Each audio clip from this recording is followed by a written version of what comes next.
Mira, hablando de las aseguradoras, solo el 8% de los habitantes de México tienen un seguro privado. Es bajísimo. Acabo de ir a Brasil, estuve allá y cerca del 80% tienen seguro privado. Eso se debe a que las empresas han adoptado por cubrir a su personal en Brasil con seguros privados y hoy la gente prefiere trabajar en una empresa que les dé el seguro que la que no lo da. O sea, tenemos mucho por crecer en México y lo tenemos que hacer nosotros los mismos empresarios.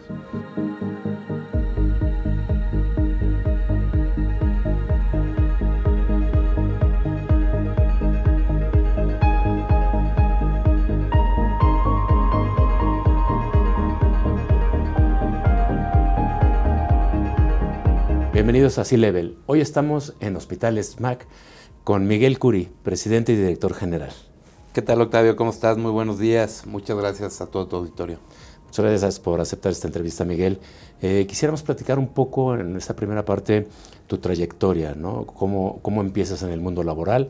Sé que pasaste por varias industrias, textil, construcción, etcétera. Si nos das un breve recuento de tu trayectoria, por favor. Claro, con mucho gusto. Bueno, yo vengo de la industria textil. Mi papá hizo una fábrica de suéteres que fue una fábrica muy exitosa muchos años. Nosotros radicamos en Celaya, yo nací en Celaya. Toda mi vida prácticamente la viví allá. Allá estaba la fábrica. Yo empiezo a estudiar mi carrera de administración de empresas y al mismo tiempo, pues ya conocí el negocio textil, puse una pequeña fábrica. Una fábrica que creció mucho durante los 4 años de mi carrera, 3 años y medio de mi carrera. Y cuando acabo de estudiar, fusionamos las fábricas de la familia con la mía y me dedico a trabajar pues, en la fábrica de la familia durante 7 años. Decido independizarme, continúo con el tema textil, pero para no competir con mi hermano, porque dividimos la fábrica en dos, yo me dediqué a exportar suéteres. Y yo empecé a vender en Sudamérica, un poco en Estados Unidos, Canadá y algo en Europa, en Portugal.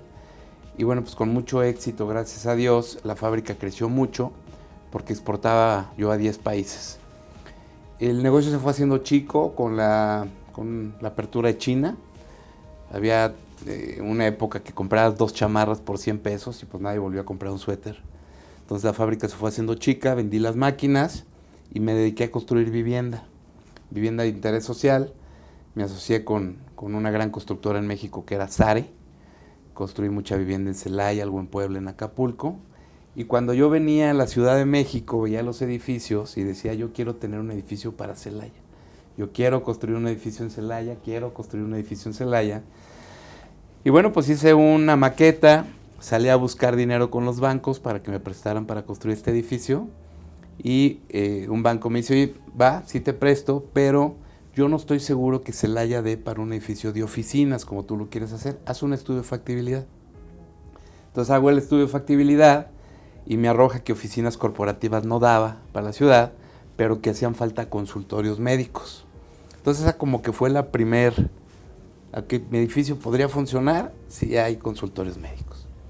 Entonces empiezo a platicar con los médicos de la ciudad, a ver si había apetito por un consultorio en una torre especial de consultorios médicos o no. Y los doctores me dicen, pues es que tu proyecto no es viable si no hay un hospital a un lado. Y pues yo no sabía nada de hospitales, yo vendía del mundo textil, ¿no? De telas y suéteres, hilos, botones.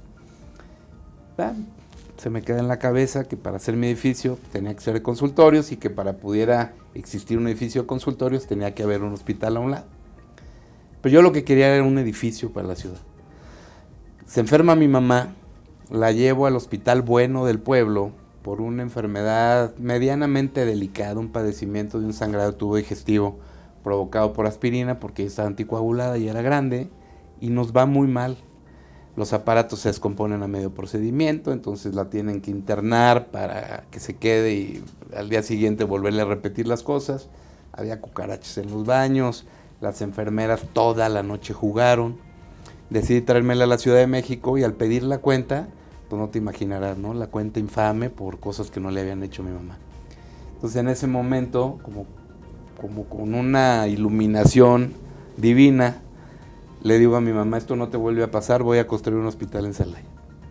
Y entonces esos son los detonadores para que nazca el hospital en Celaya, un hospital que su intención principal no era el lucro o el negocio, sino que Celaya tuviera un hospital y que si Celaya tuviera un edificio de 15 pisos, ¿no? Entonces así nacen los hospitales MAC. Y este modelo de negocio único en el país, porque hoy combina alta tecnología, grandes equipos, gente súper bien capacitada y un precio justo, pues es lo que nos ha hecho crecer y nos ha permitido ser la cadena que más está creciendo en el país. Hoy somos la cadena número 2 en unidades, somos la número 1 en ciudades ocupadas y terminando el año 2024 también seremos la número 1 en unidades, llegando a más de 30 hospitales para el 2024. Okay.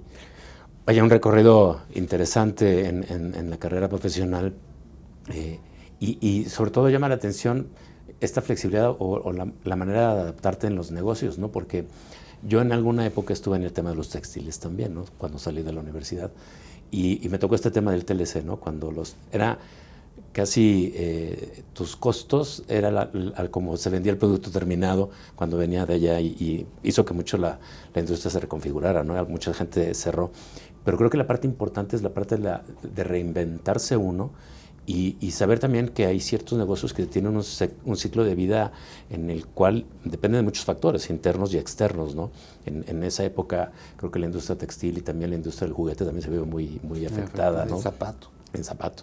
Entonces, llama la atención tu cambio de la parte textil pasando por la construcción y luego esta experiencia personal de lo que pasa con tu mamá, que te lleva a hacer todo esto, más la visión del edificio para poderlo hacer. Hay algo que mencionabas y me llama otra vez la atención, el hecho de cuando uno quiere emprender, estas voces que vienen alrededor de y es difícil, no se puede, no te desgastes, dale la vuelta. ¿Cuál es la motivación? ¿Cuál es el empuje? Hablaste de un tema interesante de la factibilidad, ¿no? O sea, sí te presto, ya conseguí el recurso, pero dame un tema de estudio donde esté la factibilidad de que sea de que se pueda tener ese retorno a este tema, ¿no? Pero todas estas voces que van alrededor, que puede ser gente muy cercana, puede ser familia, a veces puede ser los mejores amigos, que te están en este constante de no te arriesgues. ¿Cómo trabajas tú para darle esta vuelta? Fíjate que eso me pasó. La gente cercana y la no cercana me decía, ¿tú qué sabes de hospitales? No te metas, vas a fracasar, va a terminar siendo un hotel tu hospital, no la hagas. Y la verdad es que, y lo escribo así en un libro que hice, cuando la gente te dice que no se puede o que si fuera tan fácil ya alguien más lo hubiera hecho, están hablando de sus capacidades, no de las tuyas. La gente no sabe el hambre que tú tienes y cómo te vas a esforzar para lograr tus metas. Y la verdad es que no debes de dejar que nadie te quite las ganas de hacer las cosas.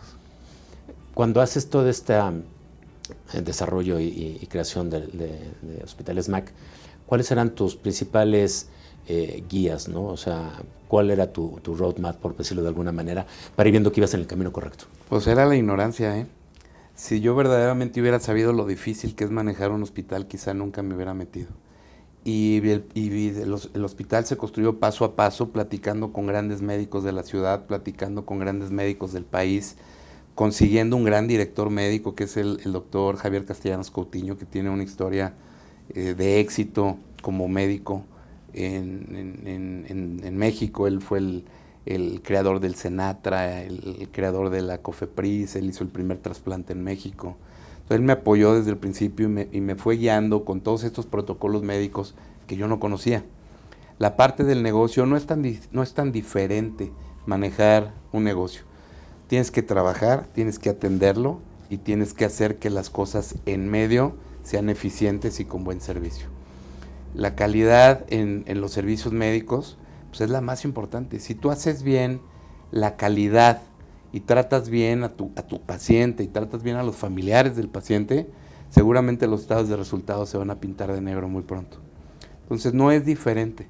Por eso es que sin saber nada de medicina, pues apoyándote gente que sí sabe, pues puedes hacerlo. Así es como nace y crece en los hospitales MAC. Y que además que hemos visto que este modelo de éxito funciona en muchas otras empresas cuando el visionario, cuando el emprendedor se rodea de la gente adecuada, ¿no? Cuando de alguna manera entiende que no sabes de todo, y que necesitas ciertos especialistas. Yo casi siempre digo que la gente que está en un puesto debe saber más de ese puesto que uno mismo, claro, que está al frente, ¿no? Sí, fíjate, la lápida de Rockefeller, que fue el primer millonario del mundo, fue la primera persona en tener $1 millón. Dice, un gran hombre que se rodeó de hombres más grandes que él. Entonces, claro, a ti no te tiene que dar miedo contratar gente que sepa más que tú. Ya no estamos para enseñar, estamos para que ellos nos enseñen a nosotros. Y hoy tenemos un gran equipo de directores. Es una compañía que hoy tiene 20 hospitales, pues no se hace con un hombre, ¿no? Se hace pues con el liderazgo de una persona, que en este caso tengo el privilegio de ser yo, pero abajo tengo 12 directores que hacen su trabajo como reloj suizo, ¿no? Y pasamos a eso, 20 hospitales. 20 hospitales. ¿En cuántas ciudades? En 17 ciudades. ¿Y el número de camas que más o menos se tienen? Más o menos habitaciones, para dejarlo muy claro, tenemos un promedio de 50 habitaciones en cada hospital. Camas son alrededor de 80. ¿Por qué? Porque hay camas en terapia intensiva, hay camas en terapia coronaria, en terapia intermedia, urgencias, recuperación, más las habitaciones. Entonces hay que separar los dos conceptos porque si no se puede confundir un poco. ¿Y qué son o cuáles son las especialidades que atienden? Tenemos todo. Un hospital se clasifica por niveles. El primer nivel te curan alguna cortadita, alguna cosa. En el segundo nivel ya te pueden curar un apéndice, un parto. Nosotros somos hospitales de tercer nivel, que son hospitales altamente resolutivos. Podemos hacer trasplantes de riñón, así como una cirugía de cabeza o de columna. Y en León, Aguascalientes y Puebla tenemos oncología muy bien equipado, entonces se puede considerar tercer nivel más una especialidad de cuarto nivel. Ok. Y más o menos hablabas de esta competencia con los otros grupos hospitalarios que tiene México y esta visión en convertirse en el primer lugar, ¿no? Sé que para eso has hecho... te has apoyado de deuda pública, ¿no? Has entrado en el mundo bursátil haciendo emisión de deuda. Platícanos un poco de este proceso. Sí, mira, el crecimiento no se puede dar si no te endeudas. Y si quieres crecer mucho, te tienes que endeudar hasta los niveles máximos sanos permitidos en un negocio. Nosotros en el 2016, es el primer parteaguas de MAC, nos asociamos con un fondo de inversión, Actinver. Y fue muy bueno para nosotros porque nos hizo una empresa institucional.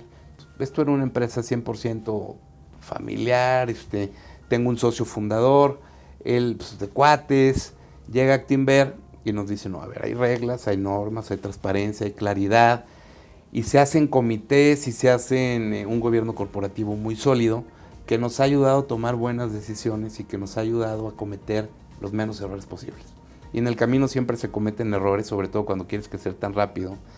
Pero cometer errores es la oportunidad de aprender y de no volver a repetir el error cuando el negocio es más grande y el error será más caro, más costoso. Entonces cometer errores siempre es bueno si no los repites. Correcto.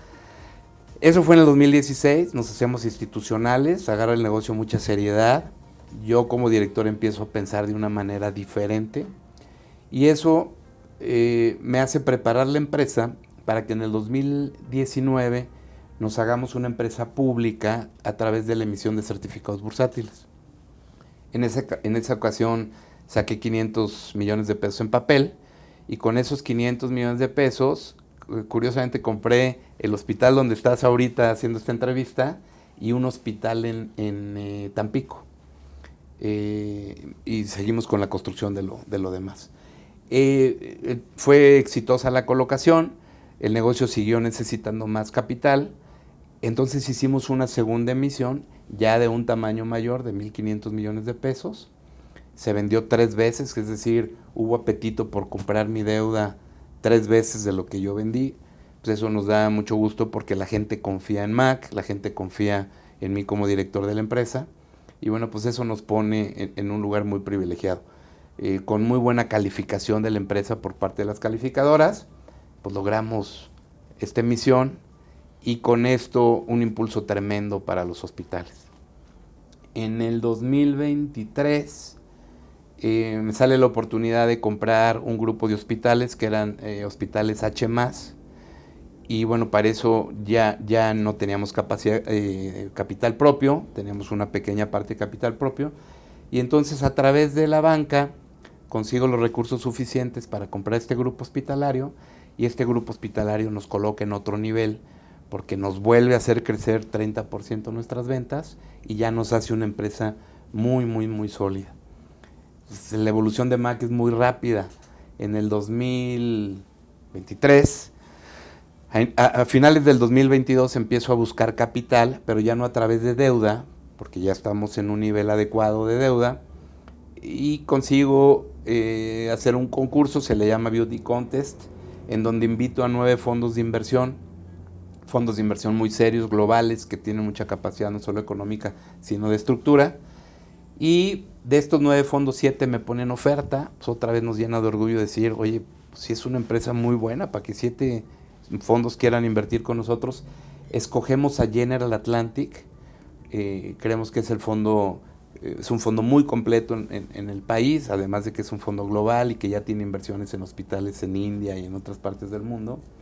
Y nos meten una inyección de capital muy fuerte que irá llegando en los siguientes 12 meses.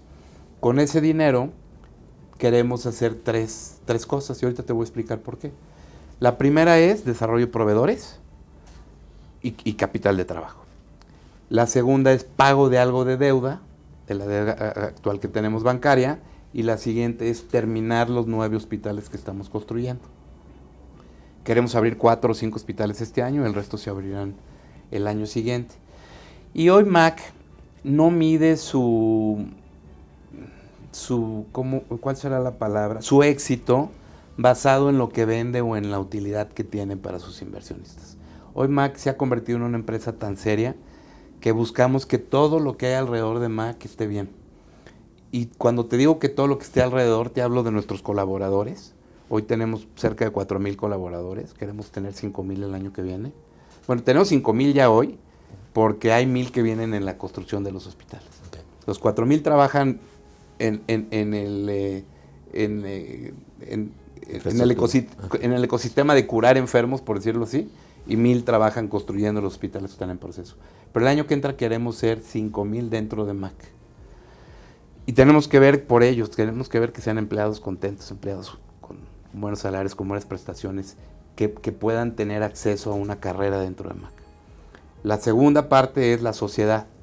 Pues Mac tiene que estar bien con la sociedad y para eso tenemos desde hace 15 años una fundación que se especializa en operar niños del corazón que además tienen síndrome de Down. Es una labor muy bonita que hacemos. Tenemos que estar bien con el medio ambiente, por eso es que Mac hoy está construyendo sus edificios que tengan un bajo impacto en su huella de carbono. Estamos poniendo plantas de tratamiento de agua, estamos poniendo paneles solares en nuestros edificios y queremos contribuir con el medio ambiente en lo que se pueda. Tenemos que estar bien con nuestros clientes, tenemos que cobrarle lo justo y dar el mejor servicio posible. Y también tenemos que estar bien con nuestros proveedores. Hay que pagarles a tiempo, hay que permitir que crezcan.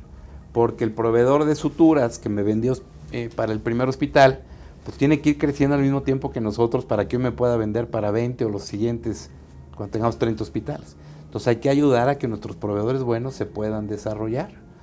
Claro que también hay que estar bien con los accionistas, hay que buscar la rentabilidad, ofreciendo un buen servicio y gastando poco dentro de la empresa. Y es así como Mac se tiene que convertir en una empresa que no solo sea muy sexy para los inversionistas mexicanos, sino que sea una empresa muy bonita para los inversionistas de todo el mundo. Okay.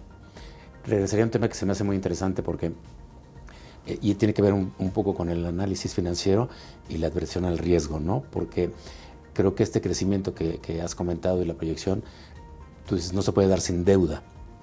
Coincido con esa parte, ¿no?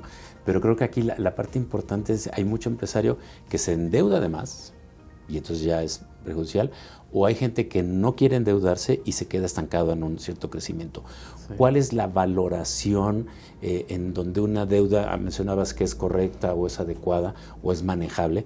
Porque el problema no es endeudarse, es no tener el flujo para poder cumplir los compromisos y también otra de las tentaciones es aplicarla donde pensabas que se tiene que dar inicialmente, porque algunos terminan desafortunadamente aplicando ese recurso en otros, va desvirtuando un poquito la aplicación.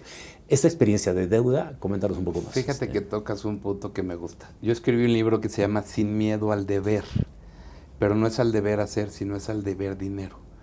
Y comentaste 2 o 3 cosas que las explico muy bien en el libro. Una de ellas es, si no pides prestado o si te da miedo deber, no va a crecer tu patrimonio. Y conozco muchos empresarios que por miedo a endeudarse se han quedado con lo que tenían. Y conozco muchos otros empresarios pues, que responsablemente tomando deuda han podido crecer mucho sus negocios. Creo que cada negocio es distinto y en cada giro tienes que tener un tope de deuda diferente. Yo tengo un consejo muy conservador y no me dejan endeudarme más de lo que debemos endeudar.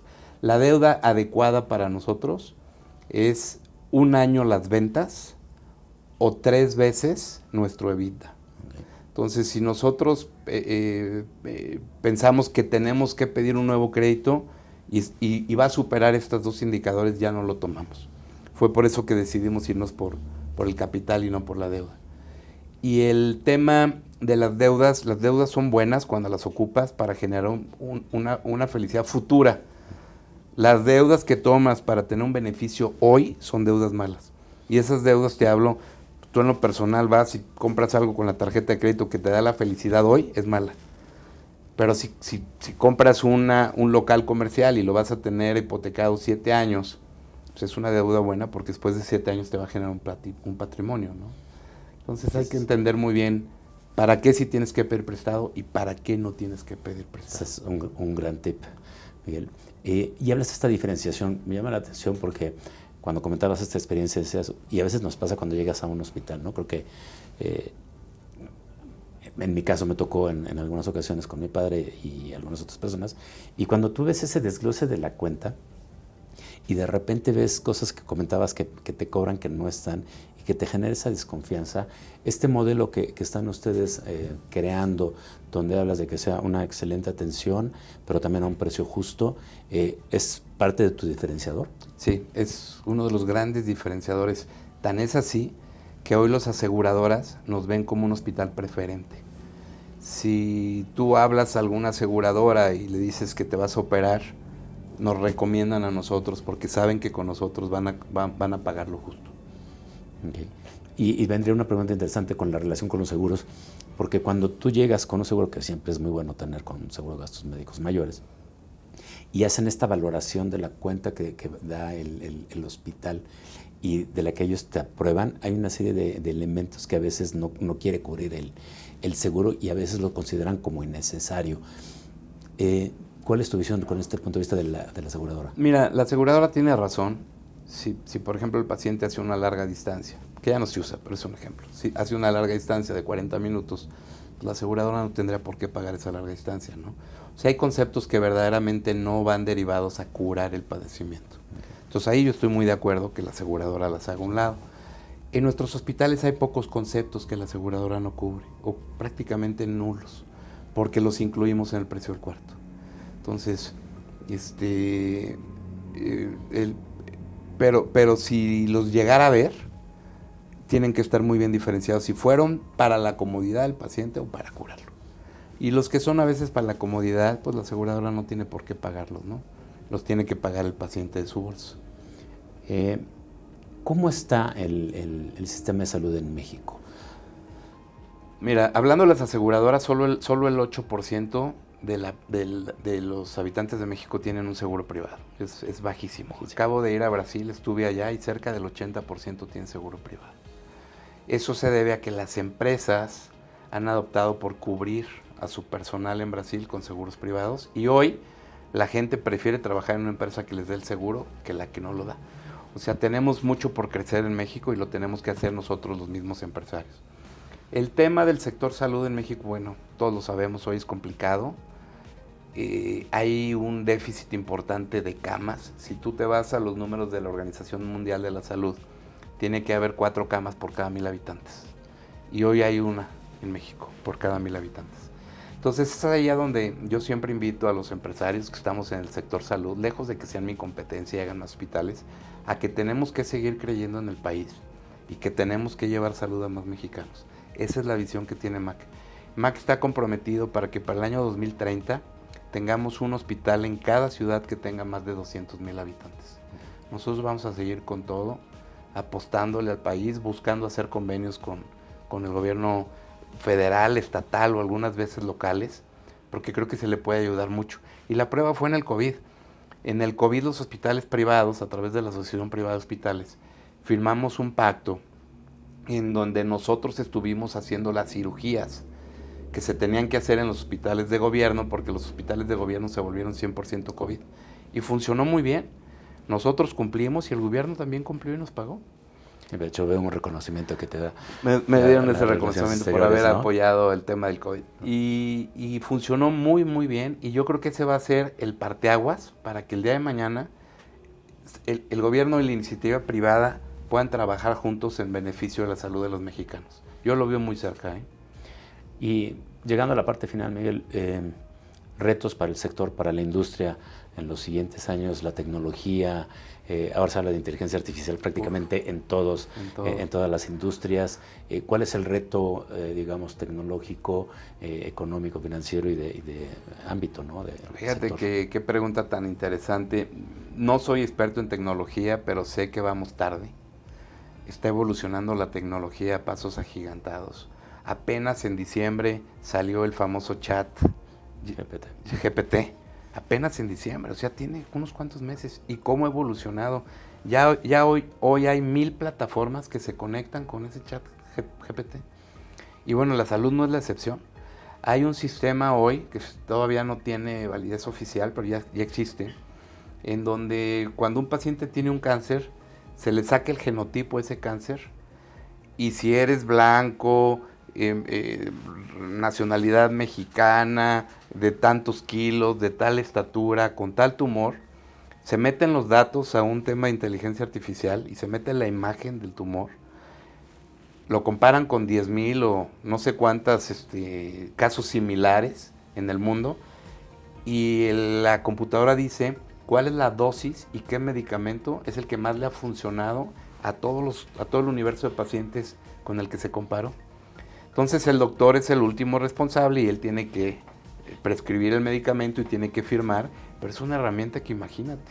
Bueno. ¿Sí? La dosis exacta, de qué medicamento, quizá, no lo sé, pero quizá en México hay 5 medicamentos y en el mundo hay 20, pues tendrás que traer el medicamento que le funciona a ese tipo de cáncer en ese tipo de paciente, ¿no?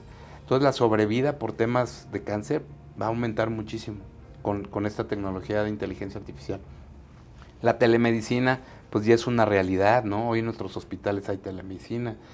El que tú te hagas un ultrasonido en Celaya y yo te lo pueda interpretar con el mejor radiólogo que tenemos en la Ciudad de México, ya es posible hoy. Entonces empezamos ya con 20 hospitales. Pues si tú te haces una tomografía de cabeza y el radiólogo de Celaya pues ve que tiene algo, pero quiere una segunda opinión, pues ya lo puede consultar con nuestro mejor radiólogo de cabeza, que a lo mejor está en Mexicali. O si hacen una resonancia magnética de columna, quizá ya se pueda pedir una segunda opinión dentro de nuestro grupo con nuestro mejor radiólogo de resonancia magnética de columna, que tal vez esté en Puebla. Entonces, son herramientas de muy bajo costo, pero que ya tienen un beneficio importante en el impacto de la salud del paciente. Claro. ¿Qué se viene más adelante? ¿Quién sabe, man? Todos los días vemos una noticia nueva, una innovación diferente en beneficio de los pacientes. Cada vez tienes más información en tu reloj y en tu teléfono. Y eso va a cambiar la medicina. Estoy seguro que en pocos años te vas a hacer un piquete, tú lo vas a poner en el teléfono y te va a dar tu química sanguínea, ya no vas a tener que ir a un laboratorio a hacértelo. Y eso va a ser en muy poquito tiempo, ¿eh? Perfecto. Miguel, pues muchas gracias, la verdad que ha sido una plática muy interesante. Muchas gracias. Agradecemos todo esto que nos compartes. No sé si quieras concluir con algún mensaje final para nuestra audiencia. Pues aprovechando, nada más recomendarle a la gente que somos una buena opción, somos un hospital que cuida al paciente y que ve el negocio a largo plazo. No queremos ganar mucho dinero hoy, queremos llegar a muchísimos pacientes el día de mañana. Perfecto. Miguel, muchísimas gracias. Al contrario, muchas gracias a ustedes.